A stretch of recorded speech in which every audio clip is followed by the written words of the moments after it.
Assalamu alaikum.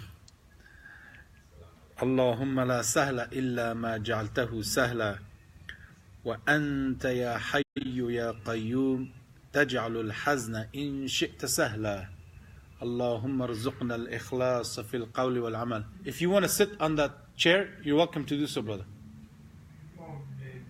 Okay. I can sit anywhere, a chair or on the floor? You can. It's up to you, brother. We're all brothers here.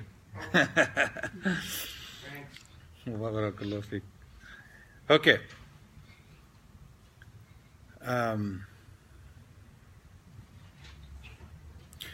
So we were talking about the exemptions for the blasphemous sayings. We said that if somebody says a blasphemous statement, regardless if he believed in the meaning of it, regardless if he knows what is the outcome, what will happen if he say it, regardless of all of that, if he says, regardless if he's angry or not, regardless if he's joking or not, if he says a blasphemous statement, then he falls into blasphemy with 5 exemptions, 5 exceptions. And we discussed several of them. We said, okay, if it was a slip of the tongue, that's an exception. If he was saying, the Jews said, and then he mentioned what the blasphemy that they mentioned. Or the Christians said that Jesus is the Son of God. And mentioned the blasphemy that they mentioned. Those are obviously exceptions. And we talked about the 5th case is when the person is muta'awwilun bi-ijtihadih, that he reads a certain verse or a hadith and he misunderstands it. And this misunderstanding is not from the basis of the religion. Like, if somebody misunderstands, he says, oh, I thought this idol was God after he became a Muslim. This is not an exception for him. This contradicts the basis, foundation of La ilaha illallah, Muhammad Rasulullah. So if he makes a mistake, he reads a verse or a hadith and he thinks that based on that, he has a misunderstanding in the basis of the foundation of the religion, the qat'iyat, then he's not excused. So this section of the one who misunderstands a hadith or a verse, the scholars, is a job for the scholars, a job for the knowledgeable people who falls under this category. But know that there is a category like that. And in continuation of this 5th exemption, we will talk about it, inshallah ta'ala, today. The author said, those who abstained from paying Azzakaah, zakat, the obligatory charity, if you will, the obligatory charity that a Muslim needs to give, if he has a certain amount of belongings. Yeah. If you want to feel comfortable, you can sit on the chair. I want to make sure I wasn't in okay. Barakallahu fiqh. So, the obligatory charity is obligation to give. And if a person, if there was a caliph, and the caliph sent a person to this area to collect the zakah, then they need to give it to that person. Because you can give it yourself. You can go, you know your amount that you have, and you can give it to a poor person. But if the caliph sends a representative to collect the zakah, so he can distribute it to the groups mentioned in Al-Quran, then the people need to give it. There's a group of people who said, no, we're not going to give it. And they were strong. Assalamu alaikum. They were strong. They had a lot of people. They had, they felt like they can, the caliph is not going to be able to do anything to them. So they said, we're not going to pay a zakah. They misunderstood a verse of the Quran, and they thought that zakah is only in the lifetime of Prophet Muhammad alayhi salatu wasalam. That they don't have to pay it after the Prophet passed away. And they were saying, why does Abu Bakr want to take our money? And Abu Bakr Siddiq radiallahu anhu did not have a choice, because they would not listen to reasoning. They would not listen to someone telling them the proofs. They were powerful and they said, no, we don't want to hear it. So Abu Bakr Siddiq radiallahu anhu, he took arms, he took soldiers to fight them, to bring them under the obedience. He did not fight them because they were apostates. He treated them as Muslims because they were Muslims. So the companions did not judge them as kuffar. As for the followers of Musaylima, the liar, right before the Prophet passed away, alayhi salatu wasalam, a man appeared in the eastern part of Arabia, called in the area of Najd, where the horns of the devil will come out before the day of judgment. And some scholars said it already occurred. They came out in the area of Najd. And those are the Wahhabis. So, Musaylima was from that same area.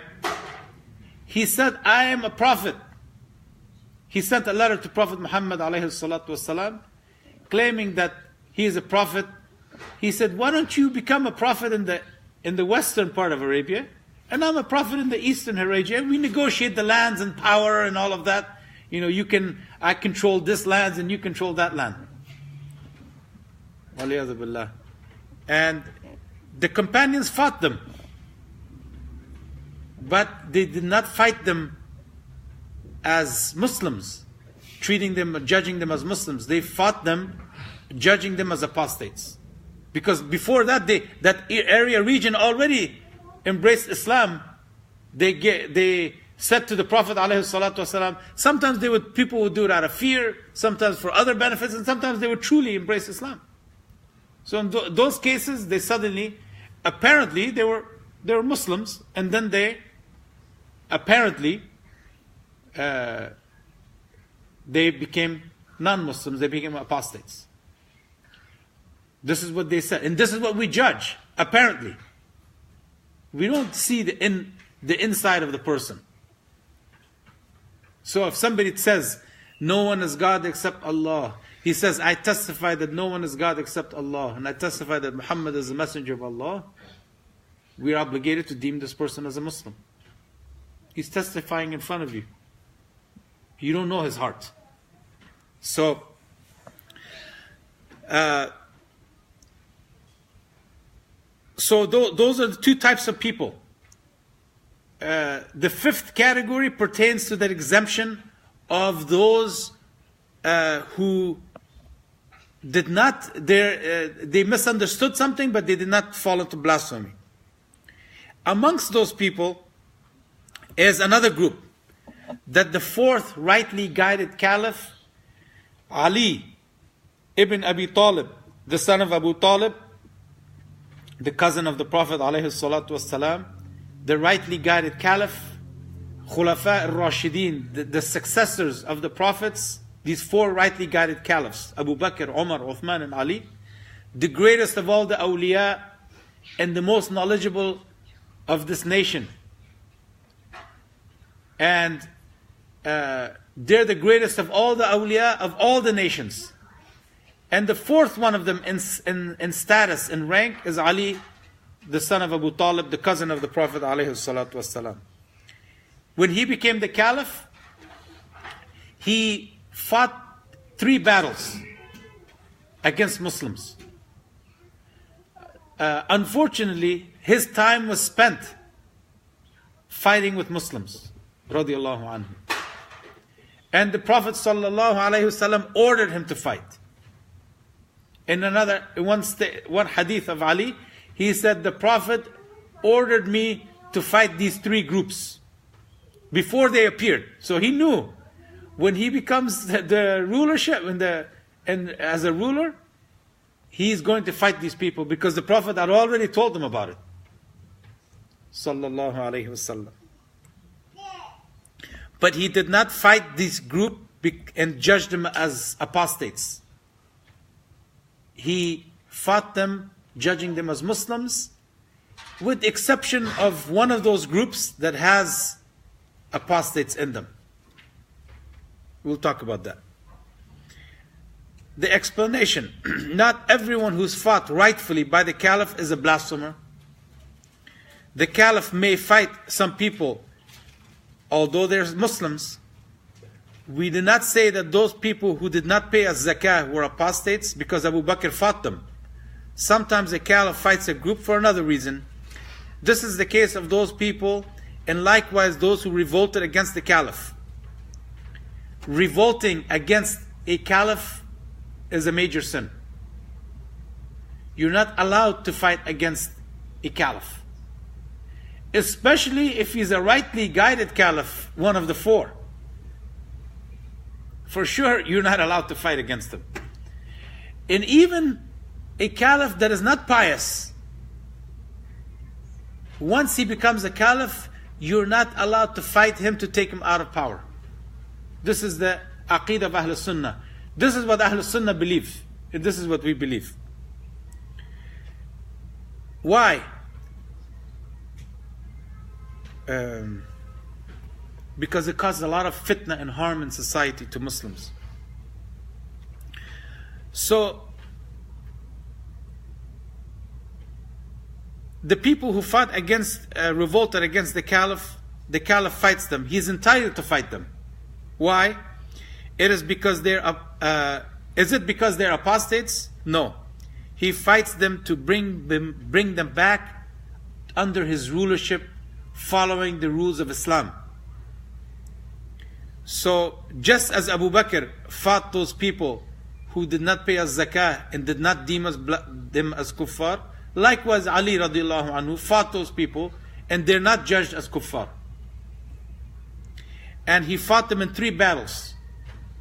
Memorize these names.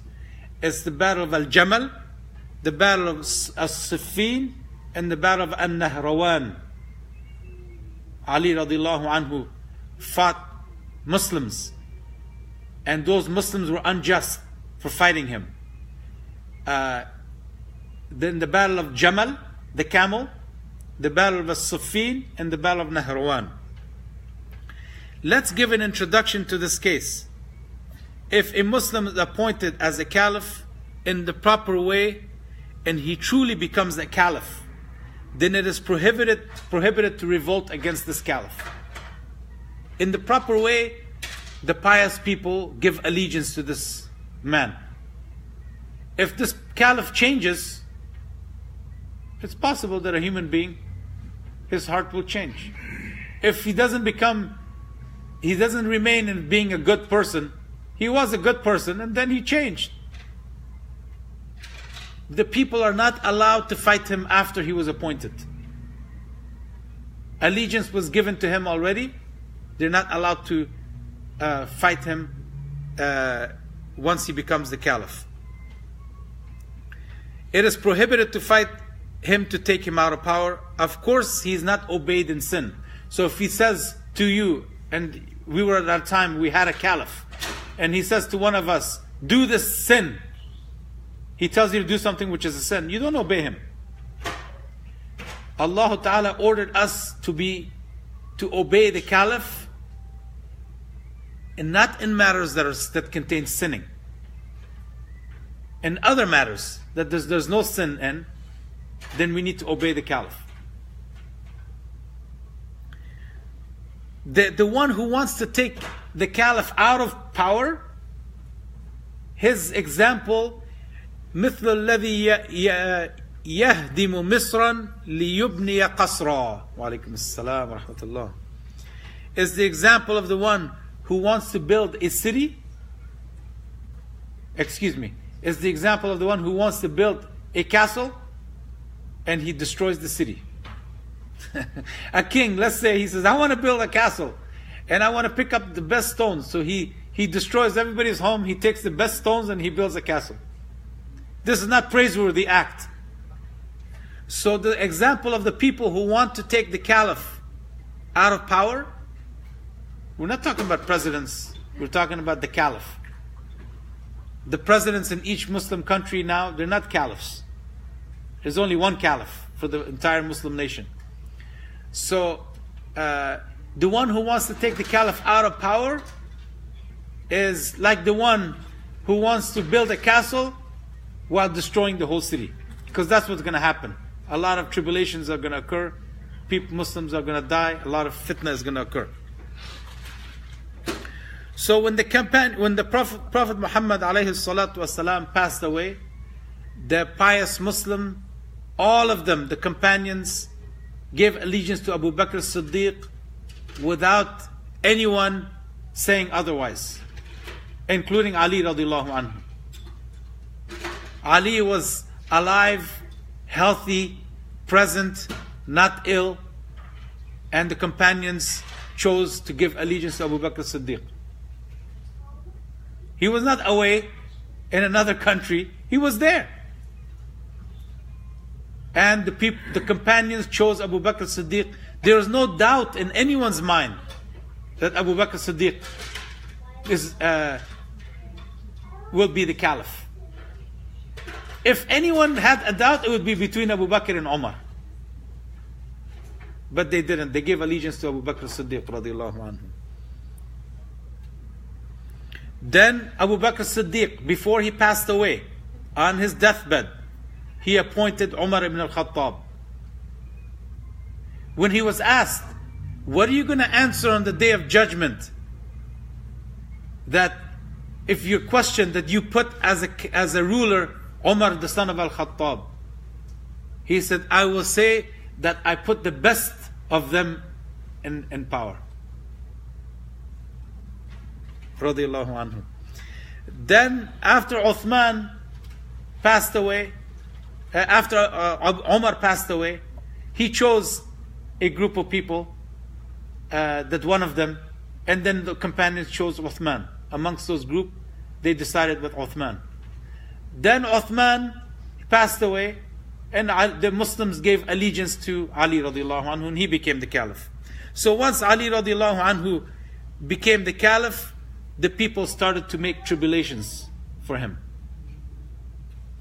They started spreading rumors about him, and these rumors caused a lot of harm, because they said, why isn't Ali killing or bringing the killers of Uthman to justice?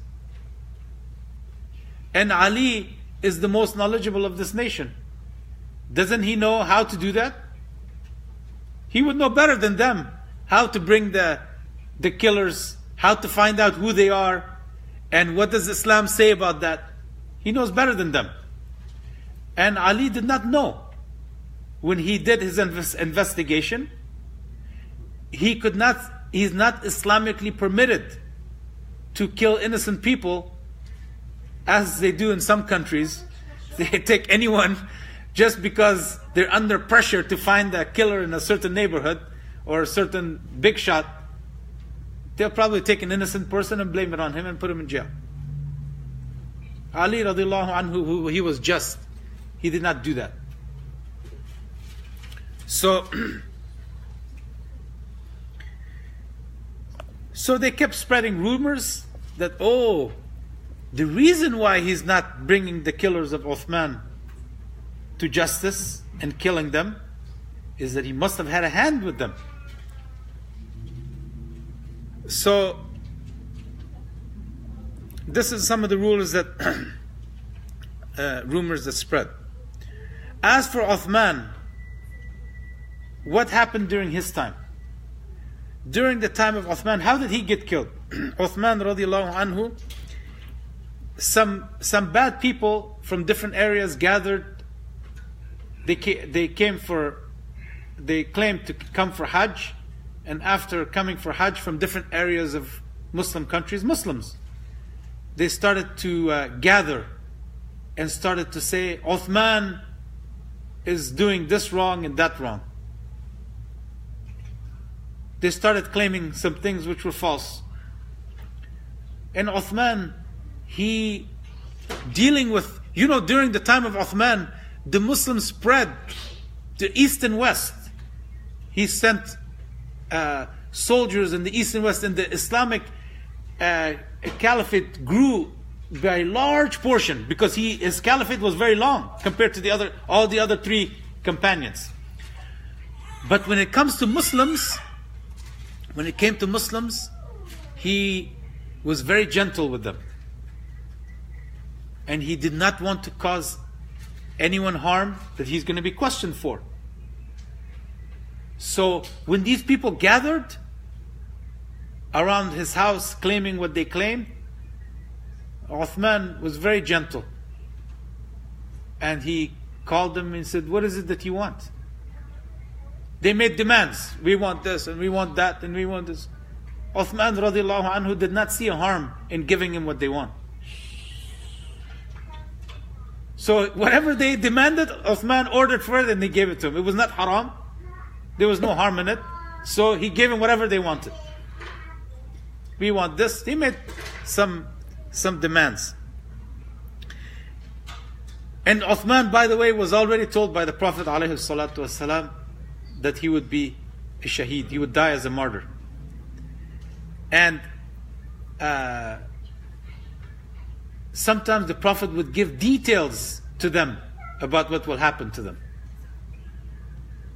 He was shown details of how his grandson Hussein would be killed. He told Ali, his killer, who's going to be the one who will kill him.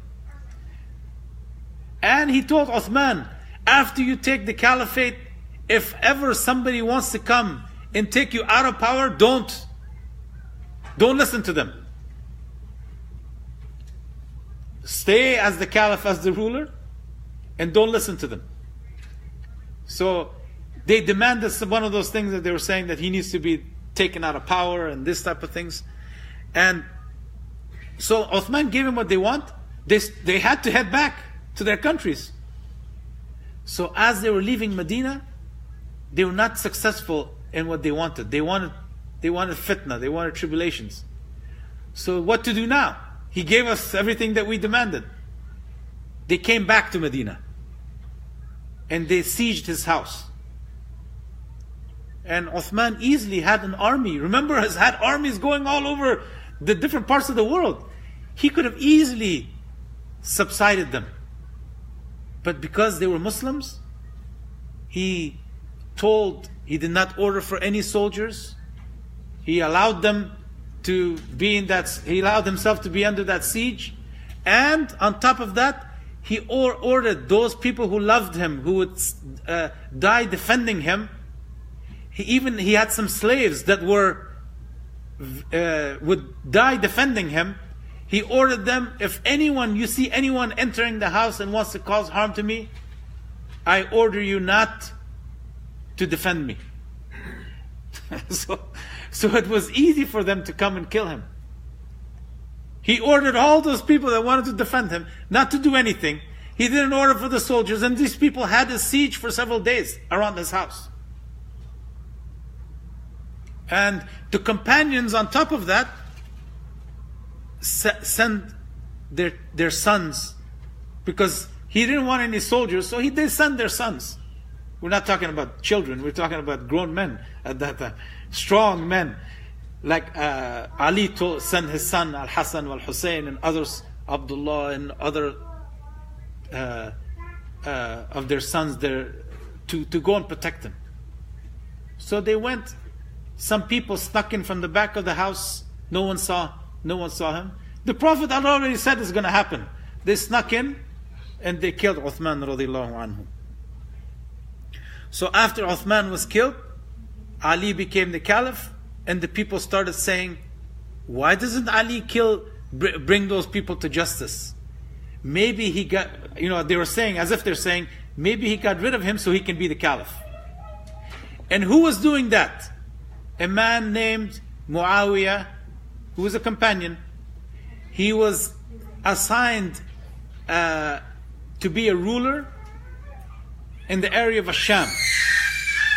In this area of Asham, he was the ruler, and he knew that once Ali becomes the Caliph, he's going to take him out of power. He's going to change him. He's going to take him out. Because some of the Caliphs, they used to do that. They used to put a companion, be the leader. In another battle, he would be a regular soldier and another person would be the leader. The Prophet used to do that, alayhi salatu wasalam. Didn't he assign Usama? He was 18 years old, and great companions were in that army. Usama, the 18-year-old, he was the ruler in that, the top general in that, the Amir of that army. The Prophet would do that, alayhi salatu wasalam, and the companions did that. Muawiyah knew that when Ali gets a hold of the Caliphate, he's going to take him out. So he started spreading this rumor that maybe Ali, he has a hand in it. Why doesn't he bring the killers of Uthmaan? And Ali didn't want to cause injustice to anyone if he doesn't know who he is. When he asked from witnesses that actually saw, that actually was in the house, no one knew who he was. So therefore, you cannot bring an innocent person and try him. So this is what happened.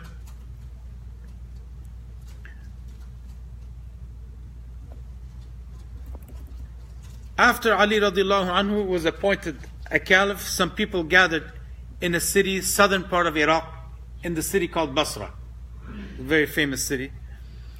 They said, we need to avenge the death of Uthman, which is all an excuse. And among them were people who were not good. They're Muslims. Some of them were new Muslims. Some of them either they lived in that area, they were new Muslims, or other new Muslims went to that area. They're not any of the companions from the old, knowledgeable and pious. No. They started to say, why doesn't Ali bring the killers of Uthman to justice? And those things that we mentioned. So the rumors spread. Our master Ali radiallahu anhu sent an army to take care of them. And he went there with an army to put things in place. Some people insisted on fighting. They didn't run away. If they would run away, he would allow them to run away. They're Muslims, so if they would say, okay, as they say, we take it back, sorry, they would have accepted that from them. But they insisted, so a battle took place, half a day, finished. They were done. They ran away, things became back in order, and the revolt was put to rest in that area. During the Caliphate, our master Ali, the ruler of the area of Asham, Muawiyah, which we mentioned, did not want to be taken out of position in the Sham. You imagine, Asham was the area where the Romans ruled. So Muawiyah, who was very poor at a certain point of his life, and he was not one of the great companions. He is not amongst the As-Sabiqun al-Awwalun. He is not from the Muhajirin. He is not from the Ansar, who are praised in Al-Quran. He was a companion. When he was put into power, and he was knowledgeable. When he was he was charismatic leader. When he was put into that power, he did not, as they say, at all costs, he did not want to be taken out of that place. Which Ali is for certain was going to do that. So he started spreading those rumors about Ali in that area. In Asham. In the area of Asham, what were they? They knew Muslims. The companions had just gone there. They took that area from the Romans. And a lot of people are new Muslims. And some of the people that had gone there were also new Muslims. Other than the great companions who went and fought in that area. Sometimes they would go and then they would go back to their lands. They would assign people and then they would go back to their lands. So anyhow, he was able to trick the people of Asham. And he told them that Ali does not want to bring the killers of Uthman to justice. He must have a hand in it. So he was able to gather an army. And of course he didn't say, oh people, I want power, I want the chair, and I want everybody to help me. Of course he didn't say that. He would, he claimed what he claimed. So Ali radiallahu anhu, when he heard about that they gathered an army, he went straight towards them, because the Prophet alayhi salatu wasalam had told them about it. And he wanted to bring them back to obedience. They fought for a period of time, and the fighting stopped because of a reason. And the Shaykh doesn't want to discuss it now. We mentioned in other lessons what happened. It's a lot of details of what happened. So it stopped for a particular reason, and there was no winner. There was no decisive winner because of what happened. So they stopped fighting.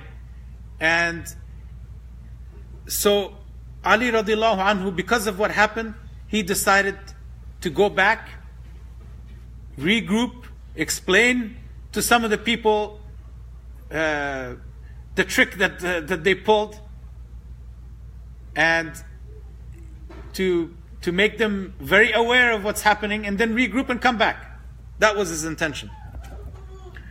Well, because he went back, some ignorant people in the army, a few of them said, why did you stop fighting? Why did you go back?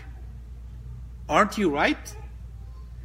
They said that Ali disobeyed when he did this. And first of all, Ali did not order them to stop fighting. Something that occurred, some people took the mushaf. The other people they were about to lose, the side of Muawiyah, they took the copies of the Quran on top of their spears, and then they took it out. So what's going to happen if people fight? So the companions stopped fighting. And because of that high fighting, then they sent negotiators, although Ali had sent them negotiators for several days, and they kept refusing and refusing, and suddenly, right before they're about to lose, they want to negotiate. So Ali radiallahu anhu knew that, but anyhow, he went back to tell these people, some of those weak people, ignorant people in his army, to teach them what's happening. Some of them said what they said. Few. And these few separated themselves. They went away from the Muslims in another area. And this is the beginning of a group called Al-Khawaarij, which the Prophet ﷺ spoke about. That it's going to happen. The first, they were misguided in belief. The companions were not misguided in belief. Even Muawiyah, who fought Ali radiallahu anhu, his belief was correct. The companions, they do not have a creed, a creed. All of them has the correct creed. Now they might commit sins, but they don't have a false creed. So this group who separated, they said, we're going to mention some of their false creeds. So they separated themselves. They went to an area, and Ali radiallahu anhu knew about them. He left them to not left them, leave them. He didn't take an army against them, because he was giving them proofs, making them accept why they're incorrect. So giving him time to explain to them, to give them proofs why their belief is incorrect. They in that area, they were not harming anybody until they started causing harm to people. A companion and his family was traveling through that area. They stopped him, and he had a pregnant wife, and a dialogue occurred. They killed that companion, his wife, and they killed the baby, the womb inside that woman. That's when Ali radiallahu anhu, he directed his attention. He was going back to deal with Muawiyah. Now he dealt with people that have a false creed, and they're killing travelers and attacking. So now he directed his army and his attention to this group. And this group, they had started to gather in number. And these are called the Khawaarij. So they adopted a deviated false conviction. They said, if a Muslim commits an enormous sin, then he's a kafir. Subhanallah, you see how these extremist groups nowadays, they have a similar belief to these Khawaarij. The Khawaarij said, anyone who commits a major sin commits blasphemy. One major sin, and they said, you're a kafir, you're an apostate. So, up to now, and because of some verses, because they had so-called relied on some verses and some things, the Muslim scholars did not judge them as blasphemers. Now, a group of them went further, and then they were judged as kuffar.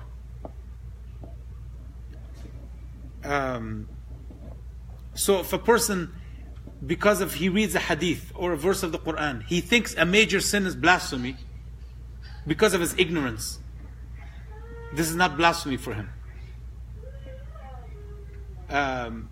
But if a person, anyhow, that's the ruling, because we said he fought against them, they were Muslims. So these people said that. So they were still not judged as kuffar.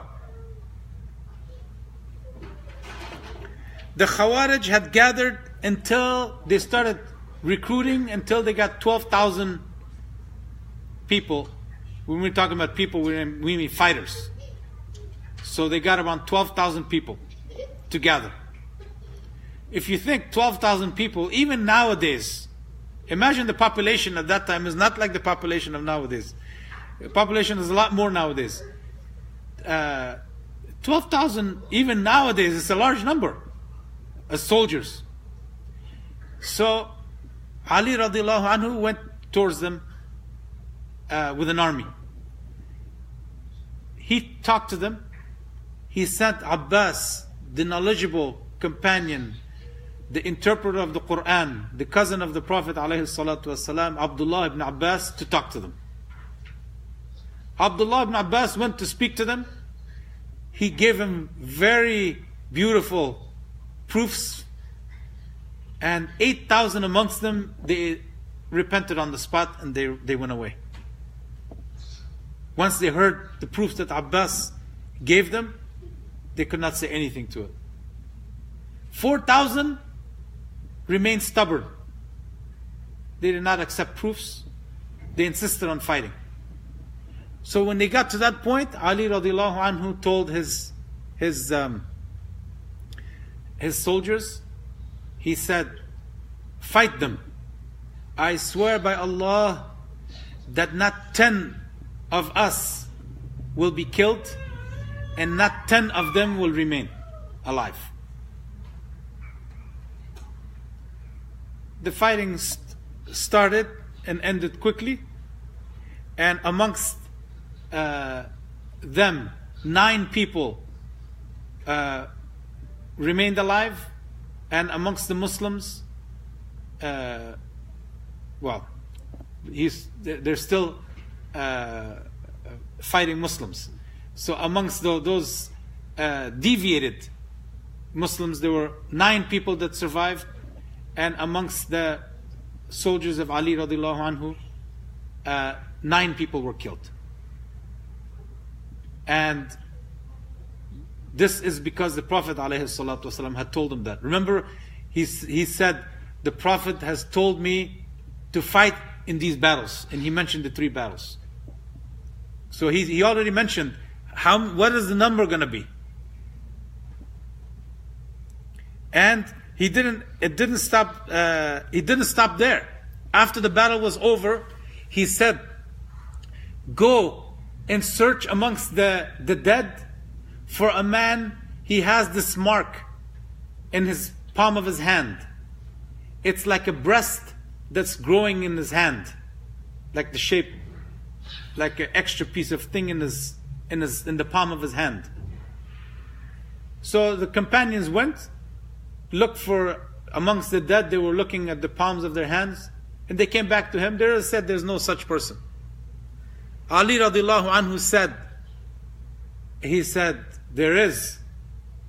He said, Wallahi, I swear by Allah, ma kadhabt wa ma kudhibt.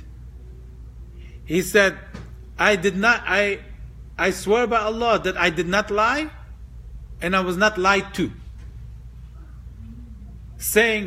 Indicating that the Prophet ﷺ, he is the one who told me and he does not lie. Go back and look. They went back and searched, and underneath the dead, there was another dead body.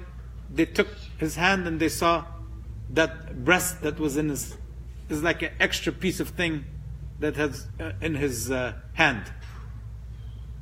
And that was the man that was, he mentioned his name too. I don't remember the name.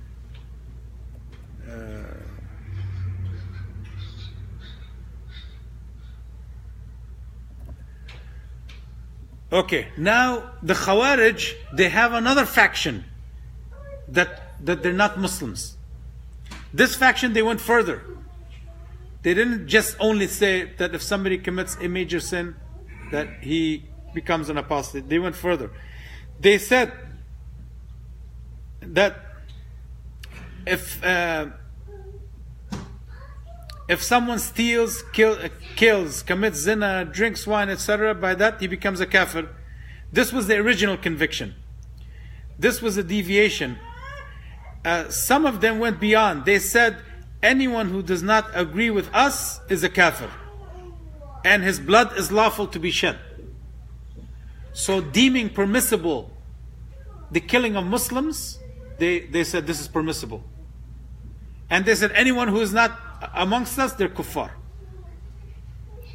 This faction is not Muslim. And you notice the extremist group nowadays, they are as if they're the Khawaarij returned. In some of their issues, they're saying just like that. They say if you're not with our group, you're a kafir and your blood is halal to be shed. Waliyadu billah. So the Khawaarij still exist in small towns, very small amount. From the time that Ali radiallahu anhu took care of them, they did not spread. They still exist, but small in number up to nowadays. A small town in the southern part of Algeria. Some of them, is a small amount exist in an island in Tunisia. A very few in Libya and Oman, and southeastern part of the Arabic Peninsula. And also in Africa, they went from Oman to a small community in Tanzania. They're very small in number, but in those areas. And the Sheikh said, as far as I know, they're not among that faction who claims that everyone is kuffar. Rather, they're from that other faction that they say whoever commits a major sin, he blasphemes. And that's misguidance right there. That's waliyadu billah. So the other faction, they became extinct. They did not have a lot of followers. Around 60 years ago, a man named Sayyid Qutb, which I don't know if the people in the Middle East, they know him. He tried to revive that faction who became extinct. Sayyid Qutb, he was an Egyptian. He affiliated himself with a hizb, an organization called Ikhwan al-Muslimin that was established. He leached onto this organization and he corrupted it. So this organization was not like that at the beginning. But this leech, he went in there and he corrupted that organization. They call themselves the Islamic Brotherhood, and they still exist, and they have power in certain areas. They even try to take power in our country, in Afghanistan. So they call themselves the Muslim Brotherhood. This man, Sayyid Qutb, he misinterpreted the Quran.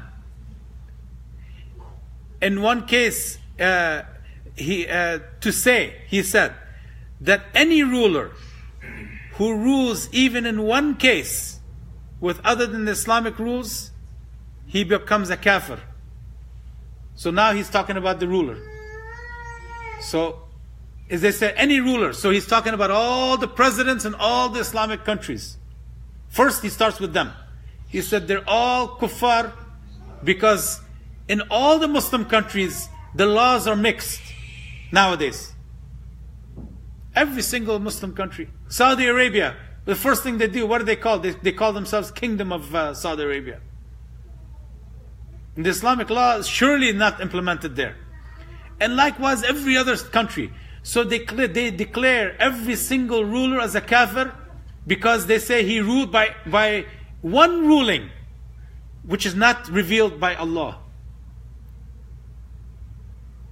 Giving themselves giving themselves such titles as if every ruling that they do is according to the book of Allah. So they declared all the rulers non-Muslims. Okay, not just there. They said, well, the government who support him, that they're also kuffar. So everyone who's working in the government. What about the policemen? They said they're also kuffar. What about the muadhin? The people who go and make adhan in the country. They say, well, the people, they should be revolting against them. And the muadhins are not revolting. They're going making adhan. They live there and they're not fighting. So the muadhins are also kuffar. The people who declare that no one is God except Allah and Muhammad is the messenger of Allah throughout the masajids in the east and the west, he declared them all as kuffar. And he didn't stop there. He said all of humanity doesn't follow La ilaha illallah except myself and our followers. And he authored a book. First of all, he was an atheist. Okay? He came to America. So this is where the traveling happened. He came to the United States. And then he started praising the life and the culture in the United States. He said, wow. He authored an article in a newspaper saying the people should go out in the streets naked. So he was an atheist. And he came to the US, praised the Western and all the things. And most likely some external forces, if you know what I mean, was supporting him and pushing him to say and do what he was doing. Suddenly, overnight, he became an Islamic thinker, as he called himself, an Islamic thinker and a scholar. Without learning from anyone, he interpreted the whole Quran. And he called his book, what did he call his book? I think,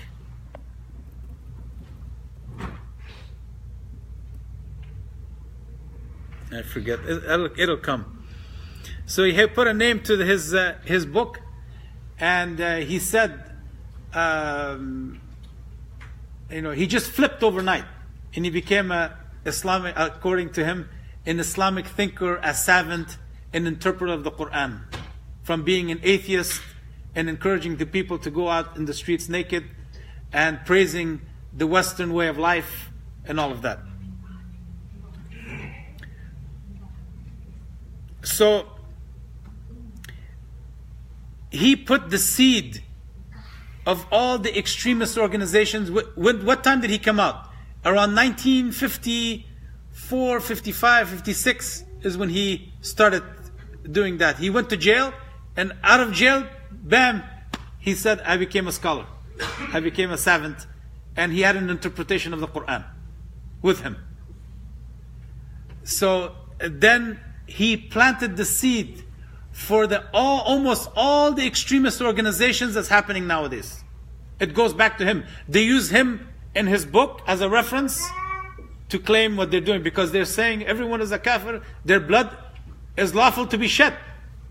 So they feel no remorse by putting a bomb and killing innocent people, because to them they're not innocent. Because they say the whole humanity deserves to be, they need to be fought. But they always kill Muslims. So this man, Sayyid Qutb, and then he corrupted this organization, Ikhwan al-Muslimin, as the corrupt organization that it is nowadays. So these extremists target anyone and everyone to be a target based on what Sayyid Qutb said. This goes back to a faction of the Khawaarij called Bayhasiyya, in reference to a man called Abu Bayhas. They believe that if the ruler did not rule with the laws of Islam in everything, then he is a kafir. And the subjects, if they don't revolt against them, they're also kuffar, and they need to be fought. They use people, subhanallah. They use innocent people, ignorant people, young people who they want to know Islam. And they bring stories from the past about jihad. And then since they're young, as qad yuqal, their blood is boiling, they see injustice, they use their emotions to steer them to what they want for their political gain. And it's all for the dunya. It's all for power, for money, for filthy things. And this faction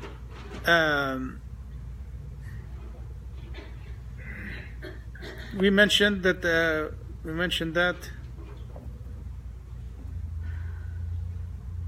he lived in Egypt at the time of Jamal Abdul Nasser was in power. You know that there was a lot of conflicts in that period. The Muslims were hurt as a result. The scholars of Islam did not keep silent against them.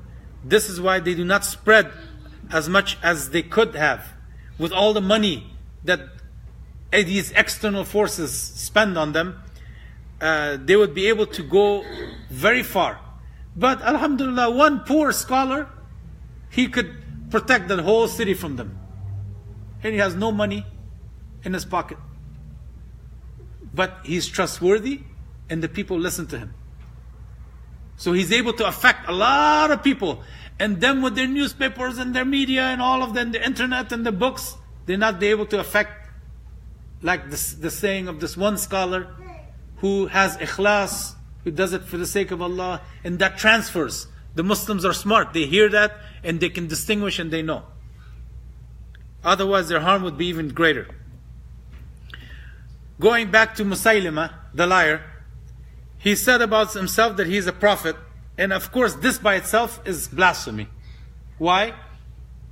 Because the Prophet ﷺ said that he is the last prophet. Allah Ta'ala said, وَلَكِنْ رَسُولَ اللَّهِ وَخَاتَمَ النَّبِيِّينَ, and he is the messenger of Allah and the seal of prophets. The seal of prophets means there's no prophet that will come after him. He sealed prophethood. The last man that received the revelation. So what about Isa alayhi salam? Don't we say as Muslims that he's going to come back down? Yes. Isa alayhi salam is going to come back down. He's going to come back down and he's going to rule for 40 years with justice, bringing justice to the earth. And what rules are he going to rule with? He's going to rule with the rules of Prophet Muhammad alayhi salatu wasalam. Not his laws that he had at the time when he had his followers. He's going to follow the rules of Prophet Muhammad alayhi salatu wasalam. And when did Isa get revelation? Didn't he live prior to Muhammad alayhi salatu wasalam? And didn't he become a prophet before him? So this does not contradict our saying. We said no prophet will come after Muhammad. No one else will receive revelation. And Isa received revelation before him. So there's no contradiction. Somebody might tell you, oh, look at what you're saying. Isa, you say that Isa will come down. Yes, Isa will come down. Isa was a prophet before him, alayhi salatu wasalam, and he will come and he's going to follow the rules of Prophet Muhammad sallallahu alayhi wasallam. And apparently, there will be no non-Muslim on earth, because he's not going to accept that from them. He's going to order for everyone to become Muslim. And he will not accept jizya. So anyone who is not a Muslim will die. So they need to embrace Islam. Allah Ta'ala will cause some people to die.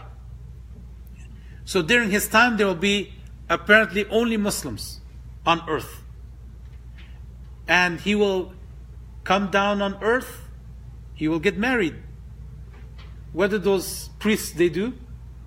Some priests, is it the Catholics? The Catholic priests, they go to a monastery and they don't get married, and then some of them they have, the children available to them.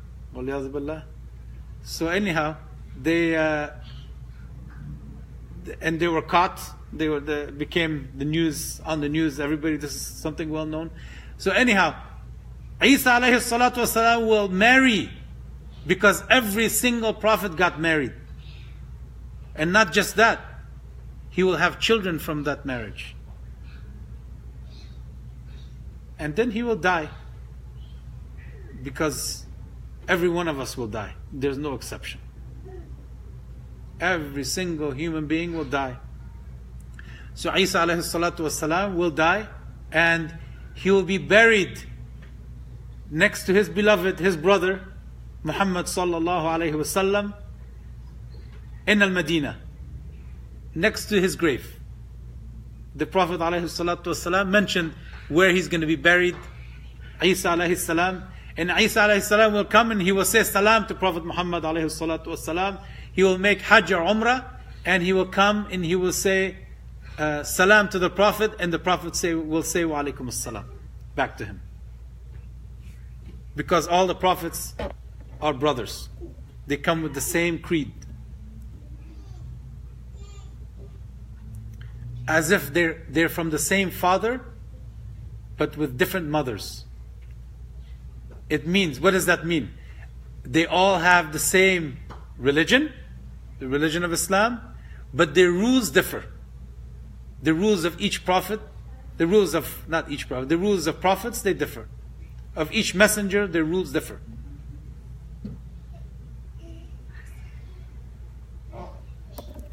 So, after Isa alayhi salatu wasalam, a series of events is going to occur. 100 years, and quickly, after Isa alayhi salatu wasalam appears, then a series of events is going to occur. 100 years before the Day of Judgment, before the angel Israfil will blow the horn. Imagine if someone blows a horn in this life. So somebody takes a horn, he blows it. How many people would he be able to kill with that horn? Probably no one. Israfil alayhi salam, he's gonna blow the horn, and whoever's in the earth and the skies is gonna die. The angels in the sky will die. The humans, the jinn and the animals, no one will live except for him. And then Allah Ta'ala will make him, the angel of death will take his soul. Then the angel of death will be alive. Allah Ta'ala will make him die. Will make his soul come out and he will die. And there will be no one alive. Some scholars gave an exception to the 4 angels that are carrying the Arsh. They said those angels will not die. We're almost done, brother. Having a rough time. No, I got kinked in my neck. MashaAllah. You're welcome to sit on the chair. No, it's fine. I'm just trying to, Keep moving. Keep moving. Okay. So those people will live like animals. There will be no Muslims left on earth at that time. Then the angel Israfil will blow the horn. And remember, if somebody comes and screams a very, very loud screaming and you're not paying attention, you might start to shake. Or if you hear a very loud voice or sound and you're not paying attention, imagine those people they don't believe in the angel and those angels blowing, then the day of judgment and all of that.